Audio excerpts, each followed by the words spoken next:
안녕하십니까. 만화공인중개사의 저자 이용훈입니다. 오늘은 공인중개사 법률 및 중개실무 제21강 시간으로서 1. 계약금 등의 예치 제도의 도입 2. 계약금 등의 반환 채무 이행의 보장 방법에 대해서 같이 공부하도록 하겠습니다. 이 계약금 등의 예치 제도 도입의 취지를 우선 간단히 살펴보면, 자, 예를 들어서 매도인이 있습니다. 매도인. 자, 이 매도인은 집을 갖고 있는 사람입니다. 집을 갖고 있는 사람. 그 중개 의뢰를 하게 되면 바로 매도 중개 의뢰인이 되는 것이고, 자, 매도인이 공인중개사에게 중개 의뢰를 합니다. 매도 의뢰를 하고, 또 매수인이 있습니다. 매수인 역시 매수 의뢰를 합니다. 자, 매수인은 돈을 갖고 있는 사람입니다. 돈을 갖고 있는 사람. 자, 사겠다는 사람과 팔겠다는 사람 사이에서 개업공인중개사가 중개를 완성해서, 자, 매도인은 권리, 소유권을 넘겨줍니다. 자, 이걸 매도를 하고, 매수인은 돈을 줍니다. 돈을 지불합니다. 자, 이런 관계가 일련의 과정인데, 중개를 하는 과정, 거래가 되는 과정입니다. 그런데 돈을 지불할 때 한 번에 지불하지 않고 일반적으로 어떻게 하냐면, 계약하는 날 계약금을 지불합니다. 계약금. 통상적으로 총 매매 대금의 몇 프로? 한 10% 정도 지불을 합니다. 그리고 중도금, 중간에 날 잡아서 또 한 번 돈을 냅니다. 계약금과 중도금을 합쳐서 보통 50%니까 한 40% 내외를 지불을 하고, 나머지 남아있는 한 50% 정도를 잔금 지급일 날 잔금을 지불을 합니다. 그러면 총 100%의 금액이 지불이 되는데, 자, 계약금하고 중도금을 지불했습니다. 그런데 무슨 사정이 생겨서 이 매매 계약이 무효가 되거나 취소가 될 수가 있습니다. 집가격이 급등을 해서 매도인 층에서 돈을 돌려주고 어떤 사정을 해서 서로 없었던 걸로 하자 할 수도 있고, 매수인 입장에서 반대로 집값이 폭락을 해서 사정을 해갖고 취소가 될 수도 있고, 반대로 또 계약금을 지불한 상태에서 잔금이 치러지질 않았습니다. 계약금을 지불한 상태에서 매매가 취소될 수 있습니다. 자, 매도인이 배액을 상환하고 해지할 수도 있고, 반대로 매수인이 계약금을 떼이고 해지할 수도 있습니다. 위약금 규정이 만약에 없다면. 이런 식으로 다양한 사유로 인해서 계약이 무효 또는 취소가 될 수 있습니다. 이럴 때 계약금 또는 중도금, 이것을 합쳐서 뭐라고 그러냐면 계약금 등이라고 표현을 하는 겁니다. 계약금 등. 자, 이런 계약금 등. 그 도입 배경을 한번 읽어보겠습니다. 거래 계약이 체결된 후 계약금과 중도금을 수령하고도, 그렇죠, 계약금과 중도금을 수령했습니다. 지금 수령을 하고도 일정한 사유로, 어떤 사유가 있어서 거래가 안전하게 이행되지 않을 경우가 발생할 수 있다. 그렇죠. 이렇게 했는데도 잔금이 안 치러지고 이 거래가 취소가 되거나 무효가 될 수 있다는 얘기입니다. 이 경우 이제 매수인이죠. 돈을 냈음에도 불구하고 계약이 취소 또는 무효가 돼서 이행되지 않는 경우입니다. 이 경우 매수인 등이 종래 지급한 계약금 또는, 그렇죠, 계약금만 지불하고도 무효가 될 수도 있고, 또 중도금까지 지불하고도 무효가 될 수도 있습니다. 그래서 이 둘을 합쳐서 계약금 등이라고 했고, 계약금 또는 중도금 등을 반환받아야 하는데, 그렇지 못할 경우 예상치 못한 손해를 입을 수 있다. 그렇죠. 이걸 반환받으면 문제가 없이 해결이 되는데, 매도인 측에서 이미 돈을 썼다든가 매도인이 잠적을 했다든가 이러면 이 돈은 매수인이 떼이는 상황이 발생을 합니다. 그래서 예상치 못한 이런 손해를 입게 되는데, 이러한 손해를 방지하기 위해서 공인중개사법에서 도입한 제도가 바로 계약금 등의 예치 제도입니다. 미국에서 하고 있는 에스크로우 계약 이행 대행업하고 유사하지만 그거보다는 규모가 좀 작은 것이고, 이런 제도가 우리 공인중개사법에 분명히 있습니다. 그게 바로 계약금 등의 예치 제도입니다. 이 계약금 등을 계약금, 중도금, 잔금을 말한다. 잔금도 해당이 됩니다. 계약금 등 하면 계약금, 중도금, 잔금 다 말하는 건데, 이 계약금 등을 예치할 수 있는 기간, 예치, 미리 집어넣는다는 얘기입니다. 매도인에게 주지 않고 임시로 맡겨두는 거예요. 그걸 예치할 수 있는 기간이라고 하죠. 기간. 자, 예치할 수 있는 기간. 세 개가 나옵니다. 첫 번째, 금융기관입니다. 금융기관. 금융기관. 두 번째는 공제사업자. 공제사업자. 업무 보증 기관이기도 하죠. 자, 그리고 세 번째는 신탁회사입니다. 신탁회사. 신탁회사. 자, 예치, 계약금 등을 예치할 수 있는 기관이니까 금융, 돈을 다룰 수 있는 곳입니다. 그래서 금융기관 당연히 들어가고, 공제사업자는 보증하는 사람도 하지만 이런 예치도 받을 수 있고요. 그리고 신탁회사, 이렇게 세 개가 됩니다. 근데 여러분들이 착각을 해서는 안 되는 게 업무 보증이라는 게 있었죠. 업무 보증. 업무 보증. 개업공인중개사 등이 어떤 고의 또는 과실로 중개인에게 손해를 입혔을 때 그 손해를 보장하기 위해서 만든 제도가 업무보증제도입니다. 그래서 법인인 경우에는 2억 원 이상, 분사무소나 그 법인이 아닌 개업공인중개사의 경우에는 1억 원 이상이 기억이 날 겁니다. 그 업무보증을 설정할 수 있는 업무보증기관이라고 하죠. 설정기관 또는 업무보증기관이라고 하는데, 이 업무보증기관은 첫 번째 보증보험회사가 있어요. 이거 참고적으로 알아두십시오. 보증보험회사. 두 번째, 공제사업자. 공제사업자. 세 번째, 공제기관입니다. 공제기관. 그래서 공탁기관, 공탁기관. 이거 법원이죠. 공탁기관. 이 세 개가 있었습니다. 근데 여러분들 가만히 보면 공탁기관은 법원에서 행동 주로 하는데, 이거는 금융기관이 아니잖아요.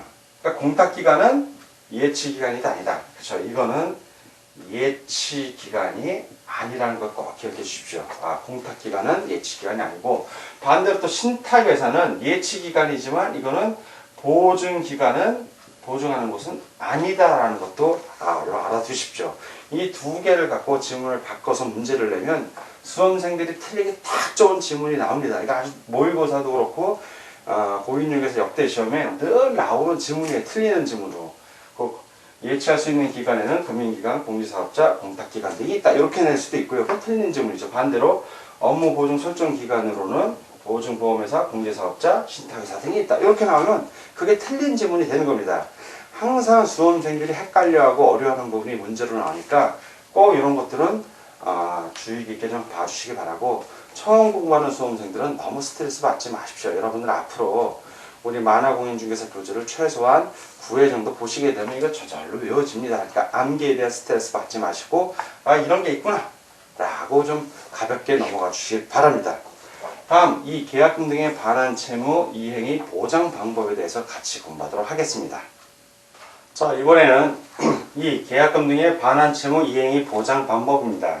먼저 계약금 등의 이제 예치제도, 이거는 어디까지 권고사항이지 강제사항이 아닙니다. 자, 그러면 다시 한번 부동산이 매매되는 과정을 보면, 자, 매도인이 있습니다.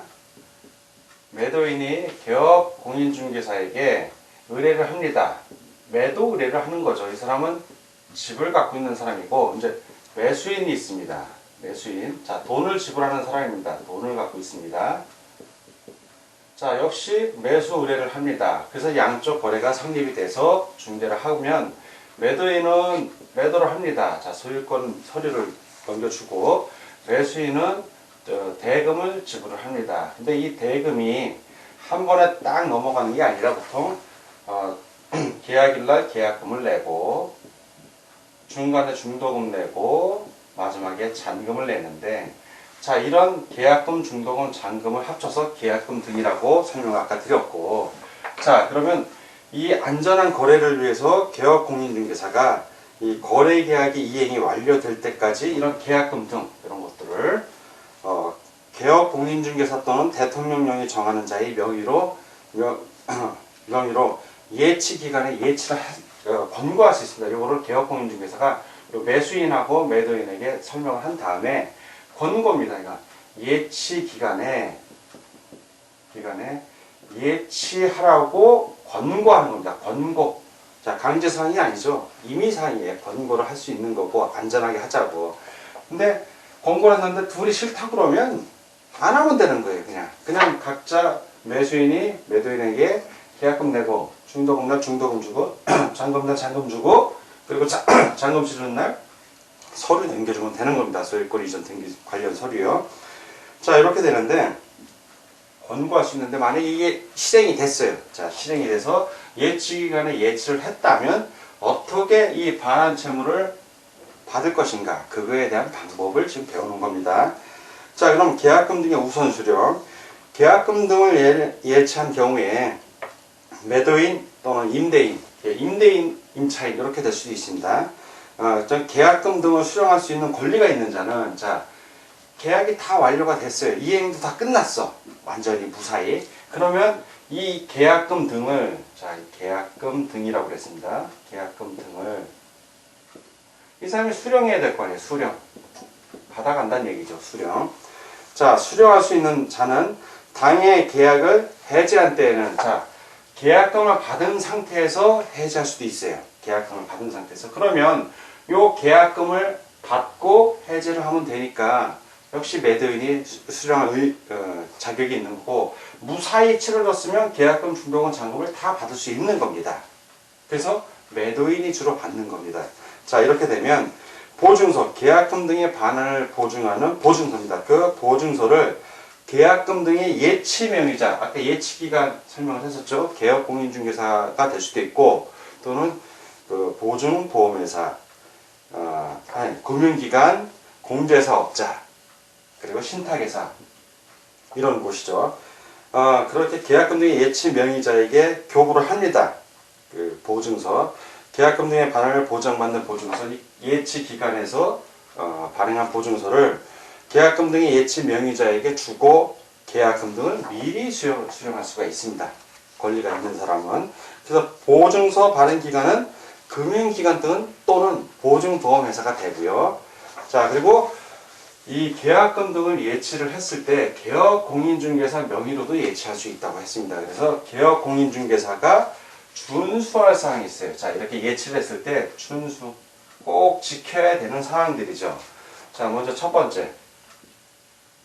개업공인중개사는 거래 당사자가 계약금 등을 개업공인중개사의 명의로 금융기관 등에 예치할 것을 의뢰하는 경우에는 계약 이행이 완료 또는 계약 해제 등의 사유로 인한 계약금 등의 인출에 대한 거래 당사자의 동의 방법. 자, 동의 방법 나옵니다. 동의 방법. 반환 채무 이행 보장에 소요되는 실비, 돈이 들어가죠. 이런 것도. 그 밖에 거래 안전을 위하여 필요한 사항. 자, 거래 안전에 필요한 사항을 약정하여야 한다. 자, 이런 것들을 약정을 해야죠. 서로 약정을 하는 겁니다. 이 세 사람이 약정을 하는 거예요. 자, 두 번째.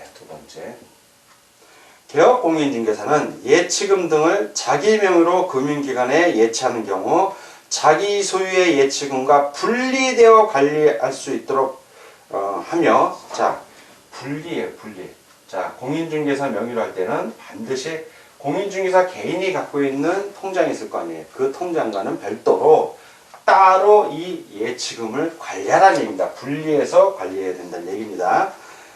분리되어 관리할 수 하고. 자, 세 번째는 예치된 계약금, 중도금 등은 거래 당사자의 동의 없이 인출해서는 아니 된다. 자, 거래 당사자의 동의 없이는 인출된다, 안 된다? 인출하여서는 아니 된다.